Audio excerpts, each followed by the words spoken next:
కొన్ని సినిమాల్లోని క్లైమాక్స్ మనం ఎప్పటికీ మర్చిపోలేం. ఎగ్జాంపుల్ 'శ్రీదేవి సోడా సెంటర్', 'పావకరేకుల్లో' ప్రకాష్ రాజు, సాయి పల్లవి ఎపిసోడ్. వాటిల్లోని ఇంటెన్స్ ఒక రేంజ్ లో ఉంటుంది. 'రాజు వెడ్స్ రాంబాయ్' మూవీలో కూడా అదే స్థాయి ఇంపాక్ట్ ఉన్న క్లైమాక్స్. కథ విషయానికి వస్తే ఆంధ్ర తెలంగాణ బోర్డర్ లో ఉండే ఒక చిన్న విలేజ్ లో ఉన్న రాజు రాంబాయి ఒకరిని విడిచి మరొకరు ఉండలేని అనే స్థాయిలో ప్రేమించుకుంటారు. బట్ వాళ్ళ లవ్ స్టోరీకి రాంబాయి వాళ్ళ ఫాదర్ విలన్ గా ఎలా మారాడు, చివరికి వాళ్ళ లవ్ స్టోరీ హ్యాపీ ఎండింగ్ అయిందా లేదా అనేదే movie concept. Performances wise Akhil and Tejas ని కెరీర్ బెస్ట్ పర్ఫార్మెన్స్ ఇచ్చారు. తెలిసి తెలియని అమాయకత్వం, తింగర్తనం, చిన్నపాటి పొగరు వీటన్నిటిని వెల్ డీటెయిలింగ్ గా ఎక్స్ప్లెయిన్ చేశారు.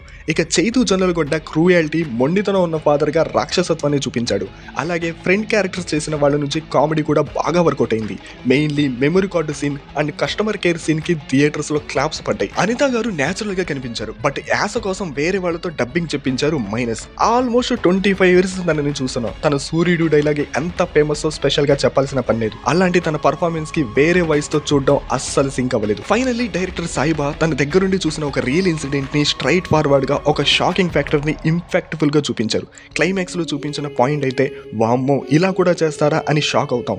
సో అలాంటి షాకింగ్ ఎలిమెంట్ ని క్రియేట్ చేసిన క్లైమాక్స్ కోసం 'రాజు వెడ్స్ రాంబాయ్' డెఫినెట్ గా థియేటర్ లో చూడాల్సిందే. చూసిన తర్వాత మీ ఒపీనియన్ ఏంటో కామెంట్ చేయండి.